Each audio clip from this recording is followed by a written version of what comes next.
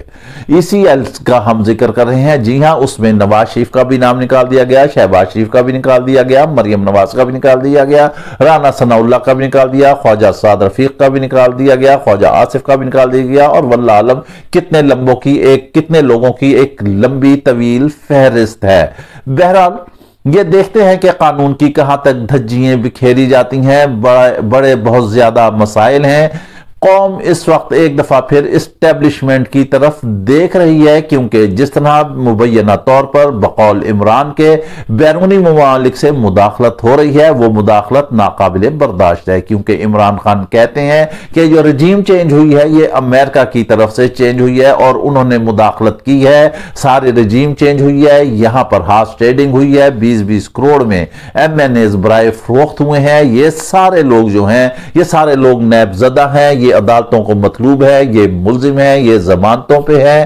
یہ سارا ایک ٹولہ جو ہے اس وقت حکمرانی پر قابض حکمران بن گیا ہے، ملک پر قابض ہو گیا ہے، بقول عمران خان کے کہ یہ ملک اور قوم کے لیے قطعی طور پر اچھا نہیں ہے۔ مگر اگر ہم بظاہر دیکھیں تو ملک کی ساورنٹی کے لیے اس وقت ہماری اسٹیبلشمنٹ کو کردار ادا کرنا ہوگا، انہیں دیکھنا ہوگا کہ ہمارا ملک کہاں جا رہا ہے، ہمیں کہاں سے ڈکٹیشن آ رہی ہے، ہمارے اپنی آزادی کو محفوظ رکھنا ہوگا۔ جی ہاں، یہ تمام چیزیں مد نظر رکھیں گے، پھر ہی ملک کے حالات چلیں گے۔ قوم کی ایک دفعہ پھر یاس و آس اسٹیبلشمنٹ کی طرف ہے، قدم بڑھائیں اور دیکھیں جو ملک کے لیے بہترین ہے اس کے حق میں فیصلہ ہونا چاہیے۔ عمران خان نکل کھڑے ہوئے ہیں اور انہوں نے موب کو چارج کر دیا ہے، اور وہ کہتے ہیں کہ صرف اگر ان تمام مسائل کا حل فوری انتخابات ہے، انتخابات ہو جاتے ہیں تو یقینی طور پر حکومت کو جو ہے وہ شکست ہوگی اور عمران خان واضح اکثریت سے پاور میں آ جائیں گے۔ اس کے ساتھ ہی آپ ہمیں اجازت دیجیے، اپنا خیال رکھیے گا، اللہ حافظ۔